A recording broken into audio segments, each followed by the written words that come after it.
దేవుని వాక్యాన్ని కొద్ది నిమిషాలు ధ్యానం చేద్దాం. చూడండి,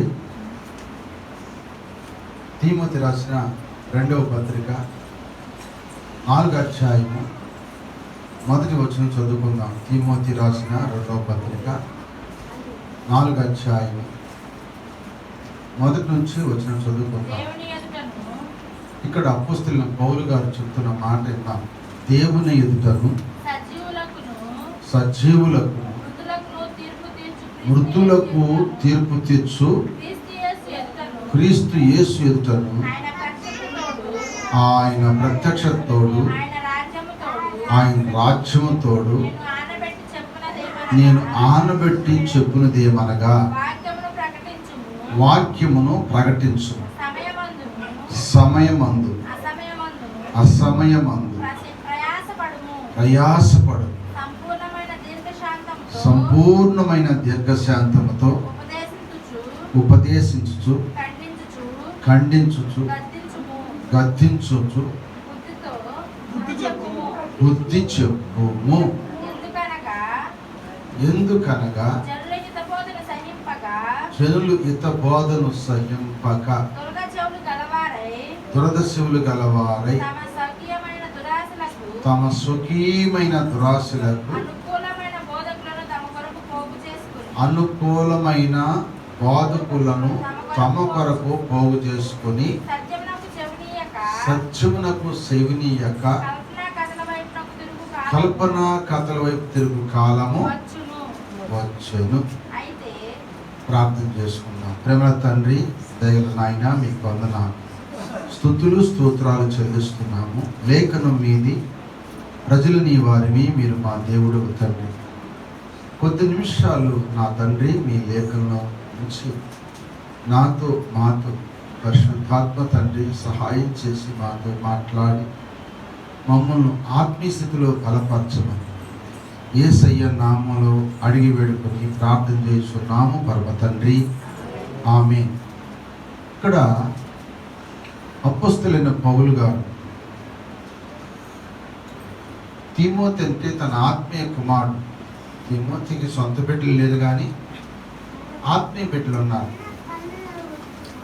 ఆత్మీయ బిడ్డల్లో మంచి నమ్మకమైన వాడు ఎవరంటే తీమోతి.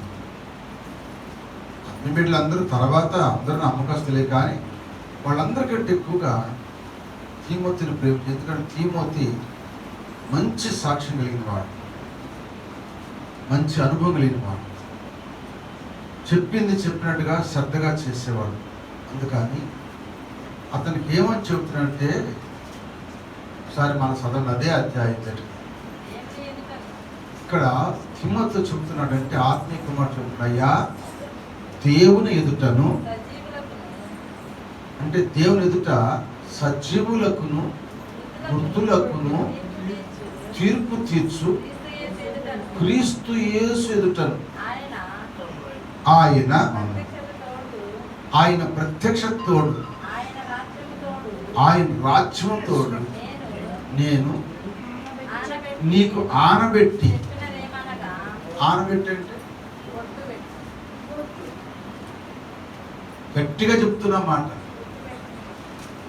ఆశామాషగా చెప్పే మాట కాదు. ఈ మాట గట్టిగా చెప్పే మాట ఏంటంటే, నీవు ఒక ఆయన ఉన్నాడు, ఆయన మన ప్రభు అయిన యేసుక్రీస్తు వారు. ఆయన మృతులకును సజీవులకును తీర్పు తీర్చే దేవుడు. ఆయన బతిన వాళ్ళకి తీర్పు తీరుస్తాడు, చచ్చిన వాళ్ళకి తీర్పు తీరుస్తాడు.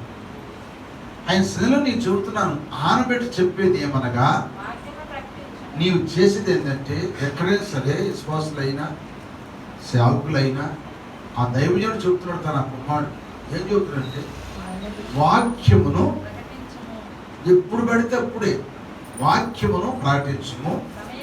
సమయం ఉన్నప్పుడు, అసమయం అంటే సమయం లేనప్పుడు కూడా.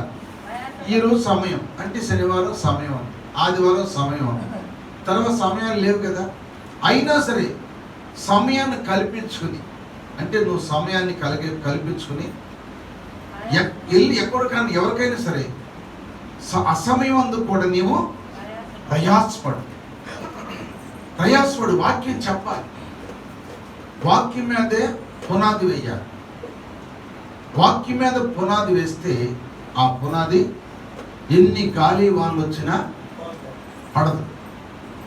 వాక్యం మీద పునాది వేయాలి. చాలా మంది పునాది ఎక్కడ వస్తారంటే స్వస్థతల మీద, కచ్చిపుల మీద, నూనెల మీద, టచ్ అంటే పడిపోయే వాళ్ళ మీద, ఇలాంటి వాటి మీద చక్కగా కల్పనా కథలు చెప్పి నవ్వించి వాటి మీద జనులు ఇప్పుడు ఎగబడుతున్నారు.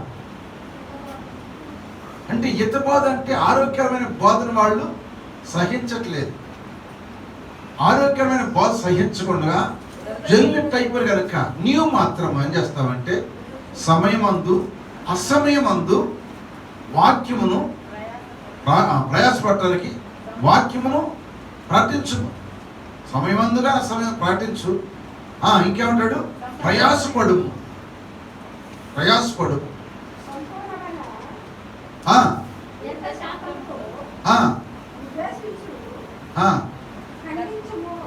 అది ఇక్కడ అన్నాడు. ఇప్పుడు సంపూర్ణమైన దీర్ఘశాంతం చూపాలి, ప్రేమించాలి, తప్పు చేస్తే ఖండించాలి, గద్దించాలి. ఈ మూడు చెబుతున్నాడు పౌలు గారు. ఎవరికి? తన కుమారుడైన ఆత్మీయ కుమారుడు తిమోతి చెబుతున్నాడు. ఇప్పుడు నేను చెప్పేది కూడా ఏంటంటే, సేవకులు అయినా నేను చెప్పేది ఏంటంటే, విశ్వాసులు మీకు కూడా చెప్పేది ఏంటంటే, ఖండించేది ఎందుకంటే, బుద్ధి చెప్పండి ఎందుకంటే, గద్దించడం ఎందుకంటే, జనులు ఇప్పుడు అట్టడు కాదు. ఇప్పుడు ఏం జనులు ఏంటంటే ఆరోగ్యకరమైన బోధ ఎట్లా, ఆరోగ్యకరమైన బోధ ఎట్లా, ఏ బోధ అంటున్నారంటే, ఎందుకనగా జనులు సహింపక దురద చెవులు గలవారై వాళ్ళకి ఇష్టమైన బోధ కొరకు సేవకును పోగు చేసుకుని ఆ బోధ ఏంటని ప్రారంభించారు. ఆ బోధ బాగుంటుంది. ఆ బోధ ఏంటంటే, నువ్వు ఏది తప్పన చెయ్యి, నువ్వు మంచి చేసినా చెడు చేసినా, నువ్వు ఘోరమైన పాపం చేసినా బాబు నువ్వు దీవించకూడదు గాక. ఈ బోధలో బాగుంటుంది. ఖండించే బోధ. రెండవది బుద్ధి చెప్పే బోధ, గద్దించే బోధ జైలుకి ఎక్కట్లేదు. అలా ఖండించి బుద్ధి చెప్పి గద్దిస్తే జైలు ఏమవుతారంటే ఇప్పుడు పగబట్టేవాళ్ళు అయ్యారు. ఏమయ్యారు? బైబిల్లో ఉంది చూడండి. ఆమోసు గ్రంథము 5వ అధ్యాయము 10వ వచనం. ఆమోసు గ్రంథము 5వ అధ్యాయం 10వ వచనం. 5:10. అయితే గుమ్మములో నిలిచి, గుమ్మం అంటే దేవుని గుమ్మం, ఇది యెహోవా గుమ్మం అని 118వ కీర్తనలో ఉంది. గుమ్మం అనగా దేవుని సన్నిధి, గుమ్మం అనగా దేవుని సన్నిధి. గుమ్మంలో నిలిచి జల్లికి ఏం చెప్తే ఏమంట? బుద్ధి చెప్పు వారి మీద ఏం పడతారండి? చూడండి, యథార్థంగా మాట్లాడిన వారిని చాలు చాలు. జనులు ఎక్కడ తయారంటే గద్దిస్తే, బుద్ధి చెబితే రేపు బుద్ధి లేనివాడా, ఎక్కడెక్కడ తిరిగి వస్తున్నావురా, బుద్ధి లేని దాన్ని ఎక్కడెక్కడ తిరిగి వస్తున్నా అని గద్దిస్తే, నేనే దొరికాను నీకు, నేనే దొరికానా, ఇంకెవరు దొరకలేదా? పక్కబట్టోళ్ళు ఇంటోళ్ళే పక్కబడుతున్నారు. ఇళ్లలోనే ఓ పెద్దవాళ్ళు చెబితే పిల్లలే పక్కబడుతున్నారు, విశ్వాసులు పక్కబడుతున్నారు, ప్రతి ఒక్కరు పక్కబడుతున్నారు. ఎందుకు? బుద్ధి చెబితే. చెప్పేది ఆయన మంచా చెడా అని గ్రహింపు ఉంటలా. ఆయన చెప్పేది మంచా చెడా, నీకు ఒక న్యాయం నాకు న్యాయం కాదు. దైవజనుడు అనగా దేవునికి మానవులకు ప్రతినిధి. ప్రతినిధి. ఆయన చెప్పే మాటకు విధేయత కలిగి ఉండాలి. ఆయన ఏ విషయంలో గద్దిస్తున్నాడు అనేది కూడా గద్దించినప్పుడు ఎందుకు ఈ గద్దింపు? ఈ గద్దిస్తే లోపడతలేదు, పగబడుతున్నారు. యథార్థంగా మాట్లాడితే తిరస్కరిస్తున్నారు. చెప్పండి, తిరస్కరిస్తున్నారు. ఏ మాటలు చెబితే సంతోషపడుతున్నానంటే కల్పనా కథలు, అంటే కల్పించిన కథలు. అవి కల్పనా కథలు అండి, కల్పించే కథలు అన్నమాట. ఈ కల్పించే కథలు చెప్పటం ఆటి చెవులు కోసుకుంటున్నారు. అందుకే వాళ్ళు దొరత చెవులు కలిగి ఉంటారు. కానీ దానివల్ల వాళ్ళు ఏమవుతారనేది ఇప్పుడు మీకు జ్ఞాపకం చేస్తారు. ఎందుకు వింటలేదు, ఎందుకు గద్దిస్తే లోపడతలేదు? ఆయన చెప్పేది, దైవజనుడు చెప్పేది దేని చెబుతున్నాడు? వాక్యం చెబుతున్నాడా, లేకపోతే స్వార్థంగా చెబుతున్నాడా? ఏ విధంగా చెబుతున్నాడు అనేది జ్ఞానం కలిగి అంగీకరిస్తే ఎవరైనా సరే లోబడి వారికి దీవును. లోబడిపోతే ఎటువంటిది ఉందో నేను చెబుతాను. అదే ఆమోసు గ్రంథము 5వ అధ్యాయం 13వ చదవండి. ఏంటంటే ఇప్పుడు గద్దిస్తే పగబడుతున్నారు దేనికంటే ఇది చెడు కాలం. ఏ కాలం అండి? మాట్లాడతారు ఎవరు? చెడు కాలమా మంచి కాలం? ఇది చెడు కాలం కనుక ఈ కాలమున మరి పౌలు గారేమో సమయమందు అసమయమందు ప్రయాసపడము, గద్దించము, ఖండించము, బుద్ధి చెప్పని ఆయన చెబుతున్నాడు. ఇప్పుడు ఏమైందంటే ఇప్పుడు గద్దించి బుద్ధి చెప్తే ఏమవుతున్నారంటే పగబడుతున్నారు. వాక్యం అని చెప్పేది. గద్దించి బుద్ధి చెబితే పగబడుతున్నారు. రెండవది తిరస్కరిస్తున్నారు. ఎందుకు కారణం ఏంటంటే చెడు కాలము. అంటే కాలము చెడిపోయిందా, మనుషులు చెడిపోయిందా? మనుషులు చెడిపోయారు కనుక కాలం చెడిపోయినట్టే. మనుషులు చెడిపోయారు కనుక కాలం చెడిపోయింది. మరి వీళ్ళ పరిస్థితి ఏమైంది? అప్పుడు ఏడుస్తారు. అప్పుడు ఆ పరిస్థితి ఏమైందో ఒక మాట చెప్తాను చూడండి. 19 వచ్చిన అదే ఆమోసు గ్రంథం 5:19 చూడండి. ఇప్పుడు శ్రమ వచ్చేసింది, దేవుని రాకడ వచ్చేసింది. దేవుడు వాళ్ళ మీదకి కొంతకాలం బాగున్నారు. దైవుడిని తిట్టవచ్చు, దైవుడిని కొట్టవచ్చు, దైవుడిని వదిలిపెట్టి తిరస్కరించవచ్చు, పగబట్టి కొనలు రాకపోవచ్చు, అన్నీ అయిపోవచ్చు. ఒక దినం వరకు బాగుంటారు. ఆ తర్వాత ఏమొచ్చిందంటే వాళ్ళకి శ్రమ వచ్చేసింది. ఆ శ్రమ వచ్చినప్పుడు, బాధ వచ్చినప్పుడు ఇప్పుడు ఏమవుతుందంట? సింహం ఎదురొచ్చిందంట. ఇప్పుడు సింహాన్ని తప్పించుకున్నాడు. సింహం తప్పించుకున్నాడు. దేవుని రానట్టు చూసావా? సింహం నుంచి నువ్వు ఎంత జ్ఞానమైనా, ఎంత బలాజ్యువైనా తప్పించుకున్నా ఇప్పుడు ఏమి ఎదురొచ్చిందంట? ఎలుగుబంటి ఎదురొచ్చిందంట. సింహం ఏం చేసింది? చంపేసి తినేసింది. ఎలుగుబంటి ఏం చేసి చెప్పిన చీల్చేసింది అంట. ఎలుగుబంటి ఏం చేసింది? చీల్చేసింది, పగలు తీసేసింది అన్నమాట. దాన్ని తప్పించుకున్నాడంట. అమ్మయ్యా, ఇంట్లోకి వచ్చేసారు. సింహం తప్పిస్తున్నాను, ఎలుగుబంటి తప్పిస్తున్నాను, ఇక నేను బతికిపోయాను, ఇక నాకేం బాధ లేదు అని గోడ మీద చేసి అలుపు తీసుకున్నాడంట. గోడ మీద చేసి బాంబు కలిసిందంట. ఏం కలిసిందంటే ఇంట్లో తెచ్చిపోతున్నాడు. ఇది తెచ్చిపోవాలా? నిధులు తప్పించుకోవచ్చు, అరణ్యం తప్పించుకోవచ్చు, బజార్లు తప్పించుకోవచ్చు, కానీ ఆఖరికి వస్తే ఇంట్లోనే మరణము వచ్చి ఉంది. పోంగర్సి చచ్చిపోయినట్టుగా ఆ దినం ఉన్నది. ఏ దినము? యేసయ్య రాకడ దినం ఉంది. దేవుని స్తోత్రం, హల్లెలూయ. అందుకని మనము ఇప్పుడు ఏ బోధనలు అంటే ఆరోగ్యకరమైన బోధ వినాలి. ఖండించినప్పుడు లోపడాలి, గద్దించినప్పుడు విధేయత చూపాలి, బుద్ధి చెప్పినప్పుడు మాట వినాలి. ఆ విధంగా ఏ క్రైస్తవుడు వింటాడు రేపు అన్నిటిని తప్పించుకుంటాడు. సింహం నుంచి తప్పించుకుంటాడు, ఎలుగుబంటి నుంచి తప్పించుకుంటాడు, పాము నుండి కూడా తప్పించుకుంటాడు. ఆ దినం అతని మీద ఉరి వచ్చినట్టుగా రాకుండా దేవుడు తప్పిస్తాడు. హల్లెలూయా. నీవు ఆ దినం ఉరి వచ్చినప్పుడు రాకుండా తప్పించాలంటే నువ్వు ఆయన సత్యమైన బోధన వినాలి. ఆ సత్యమైన స్వచ్ఛమైన బోధనాలు కానీ ఈనాడు ఆ బోధ బోధిస్తే చెల్లు పగబడతారని మనుషులకు తగ్గట్టుగా బోధిస్తున్నారు చాలా మంది. అర్థమవుతుందా మీకు? మనుషులు తగినట్టుగా బోధిస్తున్నారు. ఆ బోధలో ప్రజలు పడుతున్నారు కానీ సత్యాన్ని బోధించే తక్కువ. సత్యానికి ఎవరు కూడా ఇష్టపడరు. ఎవరైనా అవినీతికి ఇష్టపడతారు కానీ నీతికి ఇష్టపడరు.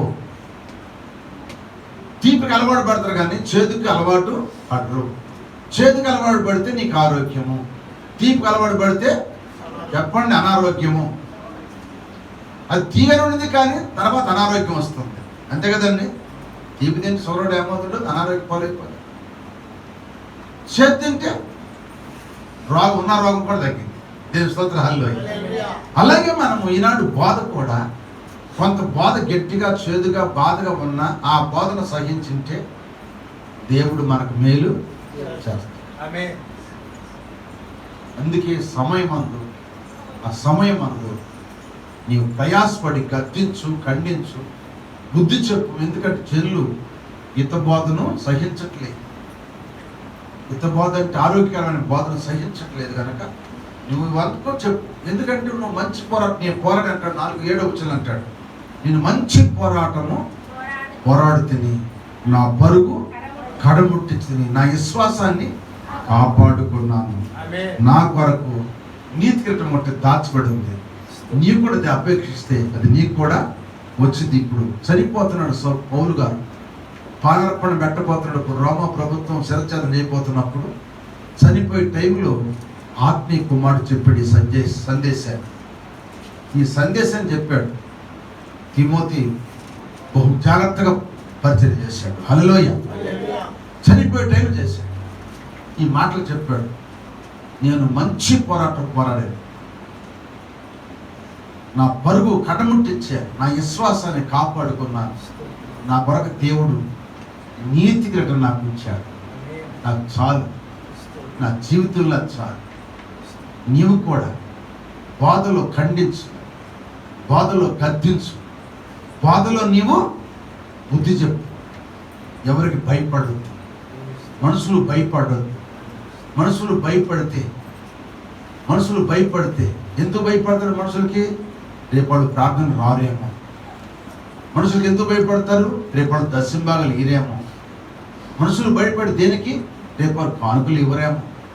మనుషులు భయపడిపోతే వాళ్ళు బట్టలు పెట్టరేమో, భోజనం పెట్టరేమో అని ఈనాడు జనులు, సేవకులు దుర్బాధలు బోధిస్తున్నారు. ఖచ్చితమైన బాధ బోధించలేదు. నువ్వు అలా చేయబాధ. నేను ఎలా బోధించాను, నా బాధను విన్నావు కనుక, నా ప్రవర్తనను చూసే కనుక నువ్వు కూడా అలా బోధించు. నిన్ను పిలిచిన దేవుడు నమ్మదగిన దేవుడు. నీకు ఏ కొదువు చెయ్యడు, నీకు ఏ కొదువు చేయడు. సత్యాన్ని బోధించిన, సత్యాన్ని ఖండితంగా చెప్పిన ఏలియాని ఒక ఎదరలు పోషించలేదా? సత్యాన్ని చెప్పాడు రాజుకి, ఈ రోజు నుంచి, ఈ సంవత్సరం నుంచి, ఈ దినం నుంచి నీ దేశం మీద వర్షం కురవదని చెప్పేశాడు ఖచ్చితంగా. ఎందుకంటే నువ్వు విగ్రహార్థం చేసావు, నువ్వు దేవుని కోపానికి గురైపోయావు కనుక ఇక నీకు దేశం పండదు. 3 సంవత్సరాలు 6 నెలల వరకు కరువుతో బాధపడి చస్తారని చెప్పాడు. అంతే ఖండించి చెప్పాడు. రాజు కొట్ట మీద పారిపోయాడు, వెళ్ళాడు. ఒక ఎదరాలు పోషించింది 3 సంవత్సరాలు 6 నెలలు. దేవుని స్తోత్రం, హల్లెలూయా. ఆయన పని మనం నమ్మకం చేస్తే దేవుడు మనని పోషియడా? నువ్వు నమ్మకంగా దేవుని విశ్వాసం కలిగి నువ్వు ఉంటే దేవుడు నీ సమస్యలు తీర్చడా? ఇక్కడ వింటున్నారు వాక్యాన్ని, బయటికి వెళ్ళి తుడిచి చేసుకుంటున్నారు. మన కాలం ఎంత, మన సమయం ఎంత ఆయన తెలుసుకొని రమ్మంటే ఇప్పుడు వెళ్ళిపోవాలి. ఇక్కడ ఉంటావు నువ్వు, ఆయన పిలిస్తే ఉంటాం మనం. రా అంటే వెళ్ళిపోవాలి. పంపించేస్తాడు ఆయన. ఏదో నిన్ను చంపడానికి ఏదో ఆయుధాన్ని పంపిస్తేస్తాడు. ఒక కారు అడ్డం రావచ్చు, ఒక బస్సు అడ్డం రావచ్చు, ఏమండి, ఒక గొర్రె, ఒక పంది అడ్డం రావచ్చు, ఒక కుక్క అడ్డం రావచ్చు. నువ్వు చావటానికి ఎంతసేపు పట్టింది? పంపించేస్తాడు. అడ్రాళ్ళు వేస్తాడంట. చావటానికి ఎంతసేపు? పంపించేస్తాడు. ఇష్టం లేకపోతే మన బ్రతికంతా నీటి బుడ లాంటిది. దేవుని వాక్యాన్ని విని వాక్యానుసారంగా కాళ్ళుజా కూర్చుంది ఎవరు? కుర్చీలకు వచ్చాడు, కాళ్ళు నొప్పులు ఉంటాయి. దేవుని స్తోత్రం, హల్లెలూయా. వాక్యాన్ని విని వాక్యానుసారం నడుచుకుంటే మనం కూడా సంపాదించుకుంటాం ఒక బహుమానం. హల్లెలూయా. అందుకే పౌలు గారు అన్నాడు, కుమారుడా నేను మంచి పోరాటం వాడాను, నా పరుగు కడముట్టించి అలుపు వచ్చిన సలుపు వచ్చిన అలుపు తీర్చుకుంటా దేవుని పరిచయం చేసి నా విశ్వాసాన్ని కాపాడుకున్నా. తిండి కొన్నా లేకపోయినా, తిట్టినా, నిధులించుకున్నా, కొట్టినా నా విశ్వాసాన్ని కాపాడుకున్నా. ఇప్పుడు నా కొరకు దేవుడు నీతికట్ట ఉంచాడు. వెళ్ళిపోతున్నా. దేవుని స్తోత్రం, హల్లెలూయా. వెళ్ళిపోతున్నా. నువ్వు కూడా జాగ్రత్తగా బోధించు. హల్లెలూయా. బోధించాలి. బాధకుల కంటి మీద తీర్పు రేపు ఉంది. ఆ తీర్పు తప్పించుకోవాలంటే ఉన్నది ఉన్నట్టుగా బోధించాలండి. ఏమంటే 10 మందిలో ఒక్కరు తీసుకెళ్ళాలండి, దేవుడు సంతోషపడతాడు. పరలోకానికి నా బాధకు ఒక్కడు వచ్చే చాలు, నీ చేసే బాధకి ఒక్కడు వచ్చిన చాలు, పరలోకంలో ఆయన సంతోషపడతాడు. బాళ నమ్మకమైన దాసుడు అంటాడు. ఎందుకంటే 100 గొర్రెలు కన్నా 100 సరిలేకపోతే వెళ్ళినాడికి వెళ్ళిన ఒంటరిగా 100 వెళ్ళిపోతాయి. అందుకే వాళ్ళందరూ ఎవరంటే ఇది చెడు కాలం. ఏ కాలం ఇది? చెడు కాలము. చెడు కాలములో ఏమైపోతారో చెప్పని జనులు. చదవండి కీర్తన గ్రంథము 192 కీర్తన, 92 కీర్తన 9వ వచనం. నీ శత్రువులు యెహోవా. సరే చదువు. నీ శత్రువులను యెహోవా. నీ శత్రువులు నశించేదా? నశించిపోతారు. ఏమైపోతారండి? చెడు పనులు చేసేవాళ్ళు ఏమైపోతారు? ఉంటారా? ఎటున్నట్టు చెదిరిపోతారు. నేల మీద గడ్డేస్తే నీళ్ళు ఏమైపోతుంది చూడండి, ఎటు చెట్టు చెదిరిపోయినట్టు. లేకపోతే పేడ మీద ఒక గడ్డ పేడ చెదిరిపోయిందో, ఊడుగా ఉన్నది ఏమైపోయింది చెప్పండి? చెదిరిపోయింది కదా. చెడు పనులు చేసిన కూడా చెదిరిపోతారు. దేవుని వాక్యం వెంట, దేవుని వాక్యం వెంట చెడు పనులు చేసేవాడు చాలామంది. దేవుని సన్నిధికి వస్తా చెడు పనులు చేసేవాడు చాలామంది ఉన్నారు. ఇలాంటి వాళ్ళని గద్దించొద్దా? ఇలాంటి వాళ్ళకి బుద్ధి చెప్పొద్దా? ఇలాంటి వాళ్ళని ఖండించొద్దా? ఖండించినప్పుడే మనము ఆ నీతిగా సంపాదించుకుంటాం. ఎన్నాళ్ళు పోతావో తెలియదు. ఉన్నంతకాలమైన ఖచ్చితమైన బోధన అనేది నేను ఎప్పుడు కొన్నది, నేను ఎవరు చెప్పిన వాక్యానుసారంగా ఖండితమైన బోధ చెప్పాలి. కానీ కల్పన కథలు, పెట్టి కథలు, హరికథలు, బుర్రకథలు ఈ చెప్పి నువ్వు ఎంత తప్పు చేసినా కూడా ప్రభువా ఈ బిడ్డను దీవించు, ఈ బిడ్డను దీవించంటే దేవుడు దీవిస్తాడు. తెలిసి కూడా మనం ప్రార్థన చేస్తే దేవుడు క్షమిస్తాడా చెప్పండి? స్వార్థపూర్ణమవుతామా? దేవుడు మనం చూసి ఆయన బాధపడతాడు. ఉన్నది ఉన్నట్టుగా బోధించడమే దేవునికి ఇష్టమైన బోధ. ఈ బోధకు రేపు ఏముందంటే బహుమానము, నీతి కిరీటం ఉన్నది.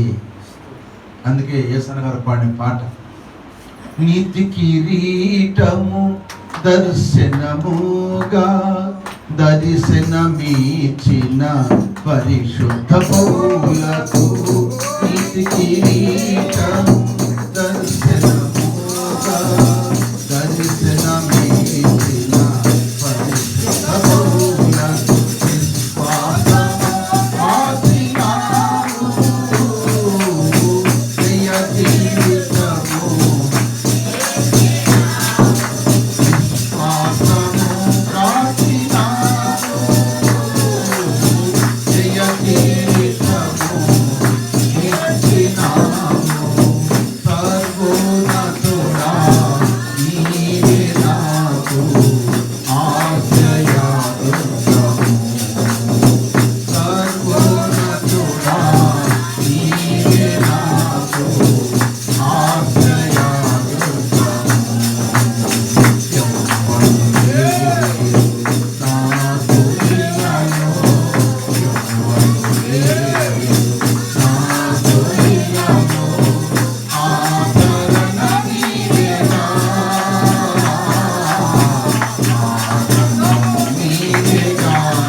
నీతి కిరీటం సంపాదించిన కొరకు విశ్వాసమైన మీరు, నేను, మనందరూ మంచి పోరాటమే పోరాడదాం.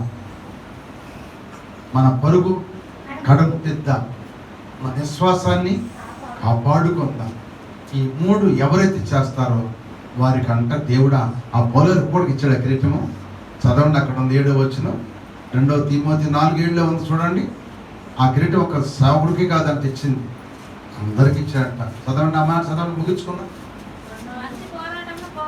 మంచి పోరాటం పోరాడు. 2:7 4:7 నా బరువు కడముచ్చితిని, విశ్వాసం కాపాడుకుంటుంది. ఇక మీదట నీతి కిరీటము ఉంచబడదు.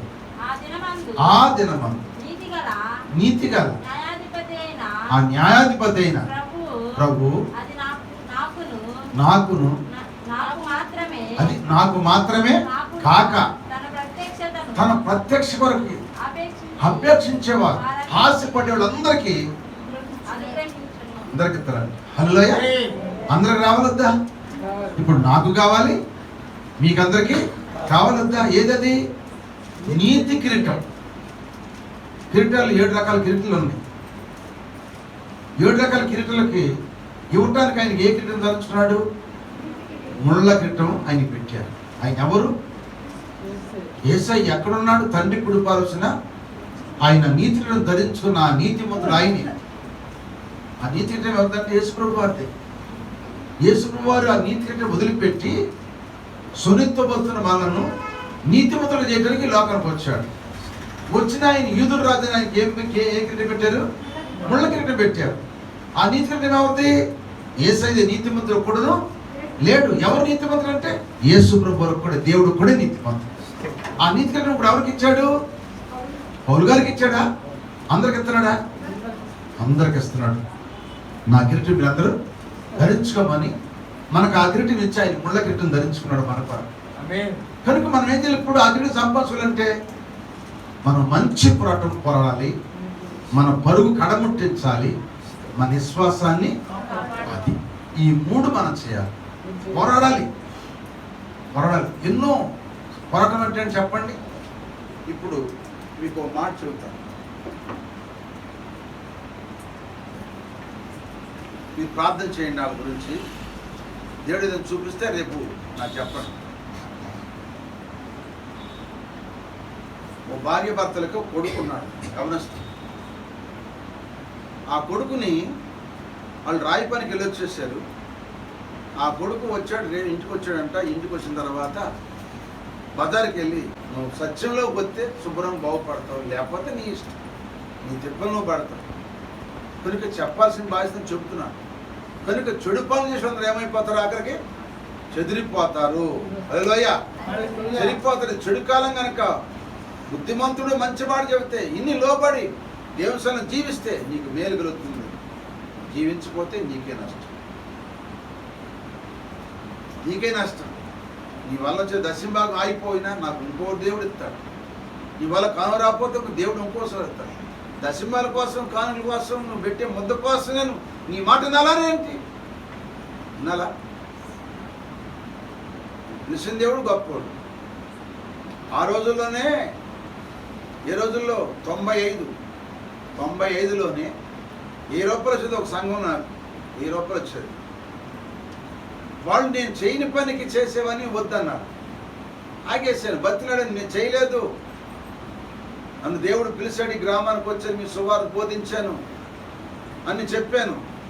వినలేదు. వారం వస్తే మళ్ళీ తిరిగి నన్ను మళ్ళీ పిలిచారు. అయ్యా నువ్వు రావాల్సింది. నువ్వు రమ్మంటే నేను రావాలి, నువ్వు పొమ్మంటే పోవాలి. ఎందుకంటే నీ దగ్గర నుంచి నాకేమవుతున్నాయి? ఆ రోజుల్లో 10 రూపాయలు వస్తున్నాయి. అప్పుడే ఉడకలంకలు వచ్చేది 20 రూపాయలు, 20 రూపాయలు. ఈ సూపర్లు వచ్చేది 20 రూపాయలు ఆ రోజుల్లో. అన్ని 5 పైసలు 10 పైసలు ఆ రోజుల్లో. 95లో అండి. మరి అప్పుడే 20 రూపాయలు వచ్చాయి నాకు. నేను ఒకటే అన్నా, నువ్వు వెళ్ళిపోమంటే వెళ్ళిపోయి, నువ్వు రమ్మంటే వచ్చే సేవకును కాదు. నా దేవుడు పిలుచుకుంటే వచ్చే సేవకు.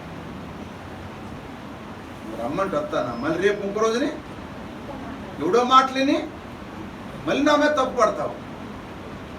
ఇవాళ తప్పు తెలుసుకున్నాను, నువ్వు తప్పు ఒప్పుకున్నా నీ వద్దనుకున్నావా, రాను. ఆ సంఘం పతనం అయిపోయింది. ఆ ఇద్దరికే మిగిలింది ఆ సంఘం, ఇంకెవరు లేరు ఆ సంఘానికి. ఇద్దరే మిగిలిరండి. ఆ పక్కన మనం ప్రేమించి బాప్తిసం ఉంచిన ఆ కుటుంబం ఇలా 100 మంది సంఘం అయ్యిందా. వాళ్ళు అంటారు, అయ్యా నువ్వు వేసిన విత్తనమే ఈరోజు ఈ పంట అంటారు. అర్థమైందా? సత్యాన్ని బోధించాలి కానీ అసత్యంగా నడవాలి. మరి ఆ ఏ రూపాయలు పోనీ అని నాకేం తక్కువ చేశాడు దేవుడు? ఏమండి, నేను ఎప్పుడైతే పెట్టుకొచ్చాను నాతో పాటు కొంతమంది విశ్వాసాలు అందరూ కూడా వెళ్ళిపోయారు బయటికి. ఆ అన్నోళ్ళు ఇద్దరే మిగిలేదు. ఆ ఇద్దరు ఎప్పుడు కూడా ఆ ఇద్దరికే ప్రార్థన చేసుకుంటూ కూర్చొని సత్యుడు. ప్రియమైన పిల్లల సత్యాన్ని సత్యంగా చెప్పినప్పుడే దేవుడు బతికిస్తాడు, పోషిస్తాడు. హల్లెలూయా. అంతేగాని అసత్యమైన బాధలు, దుర్బాధలు, రమ్మంటే రావటం, పొమ్మంటే పోవటం, కూర్చోమంటే కూర్చోటం, నుంచోటం అంటే ఆ సేవకుడు దేవుని సేవకుడా, లోకస్తుడు సేవకుడా? బతకదరి సేవకుడాడు. ఆ సేవకుడు ఎవరంటే బతకదరి సేవకుడే కానీ దేవుని పిలుపు సేవకుడు కాదు. దేవుని పిలుపు ఉండాలి. హల్లెలూయా. ఆయన సేవ చేయటం సామాన్యం కాదు, ఆయన పిలిస్తేనే చెయ్యాలి. అందుకని పిచ్చి బాధలని పిచ్చి రకాలుగా మాట్లాడితే పిలిచేవు, నువ్వు బాప్తిజం పొందేవు, నువ్వు సేవ చేయొచ్చు అంటే ఎవడాడు చేసేది సేవ? ఏం సేవ చేస్తా?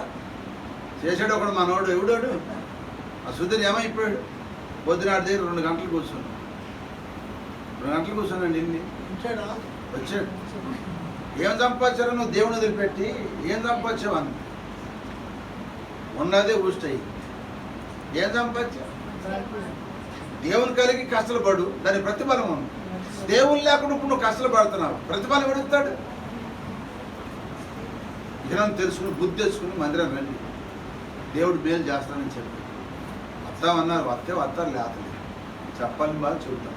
హల్లెలూయా. కనుక ఎందుకంటే ఎవరికైనా చెప్పాలి, ఖండితంగా చెప్పాలండి. ఎట్టి గంటలు 10 గంటలు చాలండి. ఇందాక చెప్పాను, ఒక్కడు పోషించారు సేవకుడిని, ఒక్కడి చేతం పోషిస్తాడు దేవుడు. హల్లెలూయా. అందుకని పోషణ కొరకు, బౌద్ధరి కోసం, బట్టల కోసం, గో కోసం, డబ్బు కోసం, దానికోసం కాదు ఈ సేవ. పరలోక రాజ్యాన్ని తీసుకెళ్తానికి ఈ సేవ. పరలోక రాజ్యాన్ని తీసుకెళ్ళాలి ప్రతి ఒక్కరిని. అది నా ఆశ. రిక్షా దొక్కేవాడిని తీసుకొచ్చి దేవుడు పని అప్పగించాడు. రిక్షావాడంటే ఇల్లు లేదు ఆ రోజుల్లో. రే రిక్షాని కాకేసేవాళ్ళు బండి, అవునండి, రే రిక్షా అనేవాళ్ళు. ఎలాంటి ఎవరుకుంటారా ఆ రోజుల్లో? మరి ఏం చేస్తా, వారు రిక్షా అన్నా వెళ్ళేవాడు. పెనుముడిలో రిక్షా పెట్టి పడవ కాడికి వెళ్ళి వాళ్ళ చెప్పులు, వాళ్ళ బ్యాగులు మోసుకొచ్చి బండిలో పెట్టుకుని రిక్షా దొక్కేవాడిని. రైలు బండి కాడికి వెళ్ళి వాళ్ళ బ్యాగులు అందుకుని, వాళ్ళ పెట్టెలు అందుకుని, వాళ్ళ చెప్పులు అందుకుని, వాళ్ళ పిల్లల సంఘం వేసుకుని వచ్చి బండిలో కూర్చో పెట్టేవాడి రూపాయి కోసం. రేవులోకి వెళ్ళి తెచ్చేవాడు. బస్సుల కాడికి వెళ్ళి అమ్మ రండి అని వాళ్ళ బొరువులు మోసేవాడు. అటువంటి బానిసత్వం నుంచి దేవుడు పిలిచింది దేనికి? నా పని చేయమని పిలిచాడు కనుక ఆయన పని చేయాలి. ఇస్తే చేయమంటే ఈరోజు దేవుడు ఈ స్థితిలో ఉంచాడు. హల్లెలూయా. ఎట్టి బాధ బోధించాలి ఎవరికైనా. కష్టపడండి, కష్టపడితేనే సుఖం వచ్చింది. కష్టపడకుండా సుఖం అంటే వచ్చిందండి? కష్టపడకుండా సుఖం అంటే వచ్చింది? కష్టపడాలి. దేవుని పనిలో అయినా, కుటుంబ బాధ్యతలను దేనిలోని కష్టపడి మనం పని చేస్తేనే దేవుడు మెచ్చుకుంటాడు. దేవుడు మెచ్చుకునే పని చేయి, దేవుడు ఆశీర్వదించును గాక. అందుకే ఆనబడి చెబుతున్నాను, నా కుమారుడా, నీ ఖచ్చితంగా చెబుతున్నాను నీకు, నువ్వు సమయం అందు అసమయం అందు ప్రయాసపడుము, వాక్యము ప్రకటించు, వినకపోతే ఖండించు, గద్దించు, బుద్ధి చెప్పు. నీతిగల న్యాయాధిపతి ఒక ఆయన ఉన్నాడు, ఆయన చూస్తాడు కనుక ఓ రోజున అది నీకు నాకు కూడా బహుమానం ఇస్తాడు కనుక నువ్వు మంచి పోరాటము పోరాడు. నీ విశ్వాసాన్ని కాపాడుకో, నీ పరుగు కడముట్టించు. ఆత్మ మధ్యలో ఒక స్థిరమైన మనసు కలిగి ఉండాలి. హల్లెలూయా. ఒక స్థిరమైన మనసు కలిగి దేవుని కొనసాగాలి. దైవజనుడిని ఖండిస్తే ఇంట్లో వాళ్ళని ఖండించిన, ఈదులో వాళ్ళని ఖండించిన ఆయన దైవజనుడు అని గుర్తెరగాలి.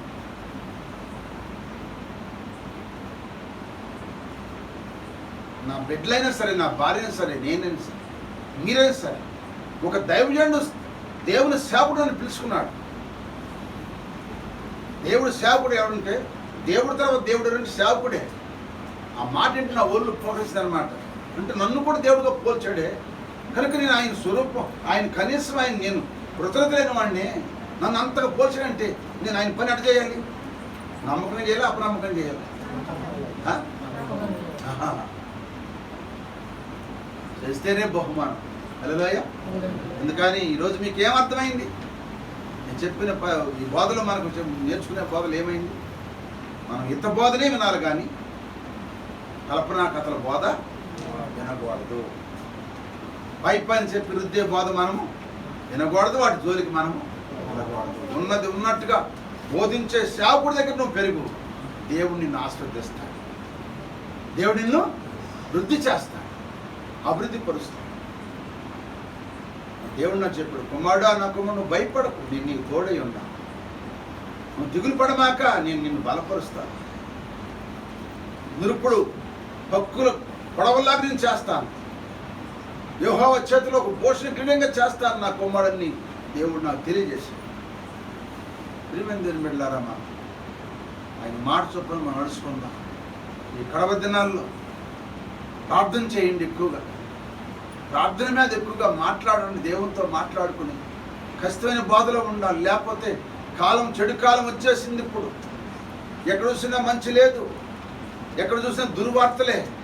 కాలం చెడిపోయింది, మనుషులు చెడిపోయారు, బుద్ధి చెడిపోయి కనుక కాలం కూడా చెడిపోయింది. కనుక మనం ఈ కాలంలో మన బుద్ధిని, మన విశ్వాసాన్ని, మన ప్రవర్తన కాపాడుకొని దేవుని కొరకు నిలబడి ఉంటే దేవుడు మనల్ని కాపాడును గాక. సింహం నోటి నుంచి కాపాడుతాడు, ఎలుగుబండి నుంచి కాపాడుతాడు, సర్పం నుంచి కాపాడుతాడు, మన బ్రతికిస్తాడు. ఎవరు అడ్డుకోలుకున్నా వాళ్ళని తీసేస్తాడు.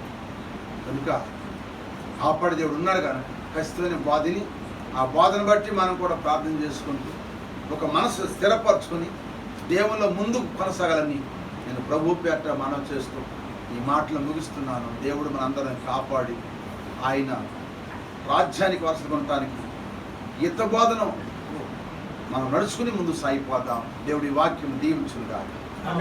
తల్ల వంచండి, ప్రార్థన చేసి తల్ల వంచి ప్రార్థన లేదు, నోరు తెరిచి ప్రార్థన చేయండి. ప్రభువా, కడవరి దినాల్లో నిజమైన చెడు కాలం అయ్యా, మాకు బుద్ధి చెప్పే పెద్దవారికి మేము లోబడి జీవించాలి. వారు గద్దించడం మాకు ఉపకారం అయ్యా, వారు ఉపకారం అయ్యి మాకు అయ్యా దైవజనుడిని తిరస్కరించకూడదు అయ్యా, దైవజనుడిని బాధ పెట్టకూడదు అయ్యా. దైవ సేవకుడిని బాధ పెడితే కుటుంబంలో కానీ సంఘంలో కానీ ఎవరికి మనశ్శాంతి ఉండదు అయ్యా. దైవజనుడితో చెప్పేది మన మేలు కొరకే, మన మంచిగాని తెలుసుకుని ముందు కొనసాగే బిడ్డలుగా చేయండి. ఎస్ అయ్యా, మీ స్తుతిస్తూ యా మా పితరులను పౌలుగా మంచి పోరాటం పోరాడాడయ్యా, అసత్యమైన పోరాటం పోరాడలేదయ్యా, మంచి పోరాటం, నీతిగైన పోరాటం. కష్టాలు వచ్చినా, శ్రమలు వచ్చినా, ఇరుకులు వచ్చినా దారి తప్పకుండా అదే దారిలో ప్రయాణించాడయ్యా, అదే పోరాటంలో పోరాడాడు, పరుగు కడముట్టించాడయ్యా, అడ్డగోలుగా పరిగెత్తలేదయ్యా. ఇది అడ్డదారి, ఈ దారిని వెళ్తే గట్టెక్కుతాము అనుకోలేదయ్యా, అడ్డదారి వెళ్ళలేదయ్యా, పరిగెత్తాడయ్యా, పరిగెత్తాడయ్యా, మంచిగా పరిగెత్తాడయ్యా, ఓర్పుగా పరిగెత్తాడయ్యా, విశ్వాసాన్ని కాపాడుకున్నాడయ్యా. అట్టు అనుభవం నాకు దయచేయి. ఈరోజు నాయన నిన్న బిడ్డలందరూ దయచేయి. నీతిగా న్యాయాధిపతులు నాయన పౌలు గారికి కూడా కదయ్యా కిరీటం అట్టి పెట్టింది, అది అపేక్షించిన అందరికి ఇస్తాన్నావయ్యా. ఆ నీతి కిరీటం అంటే మీరే కదయ్యా. నీతిమంతులైన యేసయ్యా, నీ నీతి రాజ్యం ఉండటానికి, నీ కుడిపార్శ్వను కూర్చోడానికి ఆ యోగ్యత మాకు అందరూ దయచేయి, దయచేయి ప్రభు. లోకం చాలా భయంకరంగా ఉంది. ఈ భయంకర దినాల్లో మేము చెడు కాలంలో ఉన్నాం కనుక చెదిరిపోకుండా నాయన నీ సన్నిలో కూడుకునే భాగ్యము దయచేయి. కుటుంబాలు చెదిరిపోకూడదు, సంఘం చెదిరిపోకూడదు, స్నేహం చెదిరిపోకూడదు, నాయన విశ్వాసం చెదిరిపోకూడదు, పోరాటం చెదిరిపోకూడదు. నాయన నమ్మకంగా మీ సన్నిధిగా భాగ్యం దయచేయండి. అందరూ ప్రార్థన చేయండి. నోర్దర్శి ప్రార్థన చేయండి. నోర్దర్శి అందరూ ప్రార్థన చేయండి. ప్రార్థన చేయండి. పరిశుద్ధాత్మ దేవుడై రాత్రి నాతో మాట్లాడుతున్నావయ్యా. లోకం చాలా భయంకరంగా అది రకరకాల ఆశలు చూపిస్తుంది అయ్యా. రకరకాల ఆసక్తి కల్పిస్తుంది అయ్యా. ఆకర్షిస్తుంది అయ్యా. లోకము ఆకర్షిస్తున్న బొమ్మలు ఆకర్షణ పడిపోతున్నారయ్యా. చాలా మంది విశ్వాసులు ఆకర్షణ పడిపోతున్నారు. శాపులు పడిపోతున్నారయ్యా. అయ్యా, ఈ చెడు ఆకర్షణలు మేము పడిపోకుండా మీ ఆకర్షణ కలిగి ఉండే జీవితాలు మాకు దయచేయ్యా. మీ ఆకర్షణ కలిగిన జీవితాలు దయచేయదు. నువ్వు ఎప్పుడు రమ్మంటే అప్పుడు వెళ్ళాలయ్యా. ఇది మా సొంతం కాదయ్యా. ఇక్కడ మా జీవితం ఎంతకాలం అయ్యా. నువ్వు ఎప్పుడు పిలుస్తావో తెలియదయ్యా.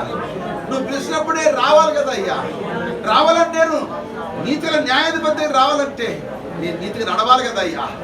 అయ్యా, నీతి వల్ల నడిచే భాగ్యం మాకు దయచేసి అది మాకు అందరూ దయచేసి యమ్మానుయేలు సంఘాన్ని దీవించి బలపరుస్తాయి. ఈరోజు ఎంతో మంది బిడ్డలు రావట్లేదయ్యా. శనివారం చాలా మంది ఆగిపోతున్నారయ్యా. ఆదివారం కూడా రావట్లేదు సరిగా. అయ్యో, లోకాశలో పడిపోతున్నారయ్యా. ధన వ్యామోహంలో పడిపోతున్నారయ్యా. ముళ్ళ కంపలకు అనిగిపోతున్నారయ్యా. ముళ్ళ పొదలాంటి ధన వ్యామోహములో ఐక్య విచారణలు ఈ రోజు విశ్వాసులందరూ కూడా అనిగిపోతున్నారయ్యా. అనిగిపోకుండా లేవనెత్తయ్యా. అయ్యా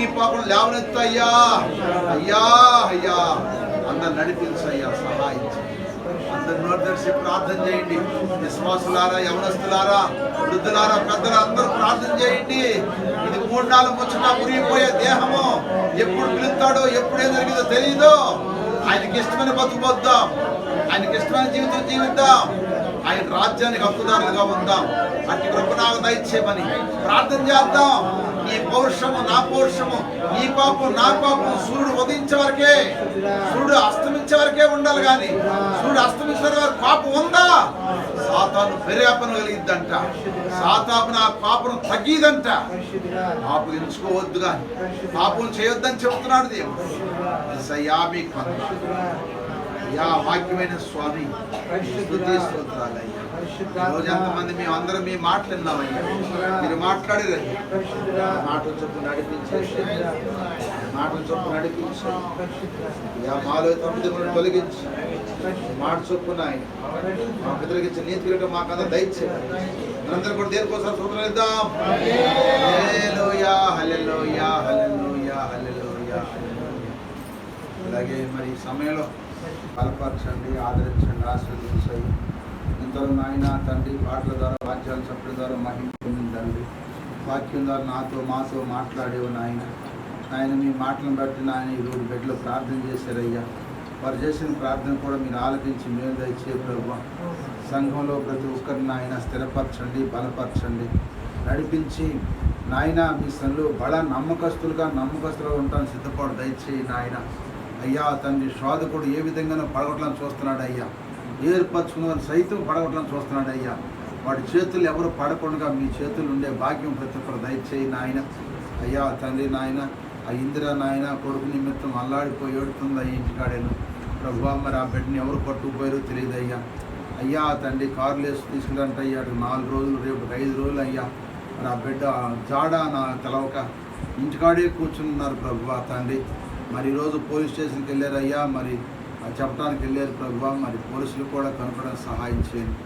ఎవరు చేసినా ప్రభువా మీకు ఇష్టమైతే ఆ బిడ్డను నాయన అయ్యా క్షేమకరంగా మళ్ళా ఇంటికి తీసుకురా నాయన. అయ్యా తండ్రి నాయన, మీరు తీసుకురాగల దేవుడు తప్ప ఇంకెవరు లేదు అయ్యా. ఎందుకంటే మీ లేఖను చదివిస్తున్నాయా, తల్లిదండ్రులు చేసిన పాపాలు బిడ్డల మీదకి వస్తాయని చెప్పేవు నాయన. అది చేసిన పాపాలను బట్టి ఆ బిడ్డ శాపం వచ్చిందేమోనయ్యా. అయ్యా మీరే క్షమించి అయ్యా, ఎవరి పాపం వాళ్ళ మీదకి వచ్చిందని చెప్పారు కదా అయ్యా. అట్టా మీ చిత్తం అయితే నాయన. మరి నాయన తండ్రి, ఆ బిడ్డను నాయన తండ్రి, ఎవరి బిడ్డ ఎక్కడున్నాడు నాయన, ఏం చేశారో ప్రభువా, ఏమైందో తెలియదు అయ్యా. నీ చిత్తమైతే ఆ బిడ్డ మీదకి ఏం ప్రమాదం జరగకుండా అయ్యా కనీసం ఫోన్ చేయగల కన్నా కృప దయచేయ్యా. మీరు సహాయం చేసి ఆ బిడ్డను నాయన తండ్రి ఆ తల్లికి అప్పగించయ్యా. తల్లిదండ్రులు బాధపడుతున్నారు అయ్యా. అయ్యా మీ సహాయం చేసి మేలు చేయమని రాత్రి అడుగుతున్నాం నాయన. అయ్యా మీరే సహాయం చేయండి ప్రభువా. వందనాలు. యేసయ్యా లోకం భయంకరంగా ఉందయ్యా. ఈ భయంకర దినాల్లో ప్రభు రక్షించబడ్డ బిడ్డలే అయ్యా. అందుకే అమ్మలారు నా కొరకు ఏడవద్దు, మీ కొరకు ఏడవండి, మీ బిడ్డల కొరకు ఏడవమని చెప్పావయ్యా. అయ్యా రక్షించబడి కూడా బాప్తిజం పొంది కూడా నాయన అయ్యా మందిరంలోకి వచ్చి మొదట ఏడ్చేవాడు తక్కువైపోయారు అయ్యా, ప్రార్థన చేసేవాడు తక్కువైపోయారు అయ్యా. బిడ్డల కోసం ప్రార్థన చేసుకోవట్లేదు, వారి కోసం ప్రార్థన చేసుకోవట్లేదు అయ్యా. అందుకే కొన్ని శోధనలో పడిపోతున్నారు అయ్యా. ఈ పడిపోయి వాళ్ళందరూ నాయన జ్ఞాపకం చేసుకుని వాళ్ళు భయం కలిగించి మళ్ళా మందిరంలో ప్రార్థన చేసుకుని బిడ్డలుగా చేయి నాయన. అందరు నడిపించండి, అందరినీ కనికరించి కాపాడు ప్రభు. తిరిగి ఇప్పుడు ఇళ్ళకి వెళ్ళబోతున్నారు ప్రభు, అందరూ తోడుగుండి సహాయం చేయ ప్రభు. నువ్వు నాయన ప్రతి ఆదివారం నాయన భోజనాలు పెడుతున్న బిడ్డలు, డబ్బులు ఇస్తున్న బిడ్డలు, వండుతున్న బిడ్డలు, పరిచయం చేస్తున్న బిడ్డలు అందరినీ కాపాడి దీవించి ఆశీర్వదించు నాయన. సంఘాన్ని విస్తరింప చేయండి అయ్యా. అనేక ఆత్మలు ఇంకా అప్పగించండి. ఉన్న ఆత్మలు జారిపోకుండా పడిపోకుండా నిలబెట్టండి అయ్యా. నాయన మీ గొప్పగా జరిగించమని ఈ భారత వేడుకుంటున్నాను ప్రభు. అలాగే మా మధ్యకు వచ్చిన కోటేశ్వర గారు ప్రభు, ఆయన చెయ్యి వణుకొచ్చింది అయ్యా, కుడి చెయ్యి. ఆ వణుకు కూడా తగ్గించి ఆయన కూడా స్వస్థపరిచాయి అయ్యా. మా సంఘంలో ప్రతి బిడ్డలను పేరు పేరు అందరినీ కాపాడి దీవించమని. మళ్ళీ మీ చిత్తం అయితే మీ అందరం రేపు ఉదయకాలం మళ్ళీ మీ సల్లు మేమందరం ఓ ప్రవాహంలాగా మీ సంధికి వచ్చి మీ సల్లు సాక్షి చెప్పుకునే భాగ్యం మాకు అందరూ దయచేయండి. మా ప్రభు అయిన యేసుక్రీస్తు శ్రేష్టమైన నామములు అడిగి వేడుకుని ప్రార్థన చేస్తున్నాము పరమ తండ్రి, ఆమేన్. మన తండ్రి అయిన దేవుని ప్రేమయు, మన ప్రభు అయిన యేసుక్రీస్తు వారి కృపయు, పరిశుద్ధాత్మని సావాసం సహాయం వచ్చిన అందరికీ సకల పరిశుద్ధులు దేవుడు మనందరూ తోడుగా ఉండి కాపాడును గాక. ఆమేన్. హల్లెలూయా, హల్లెలూయా. మీ అందరికి వందనాలమ్మా, వందనాలు.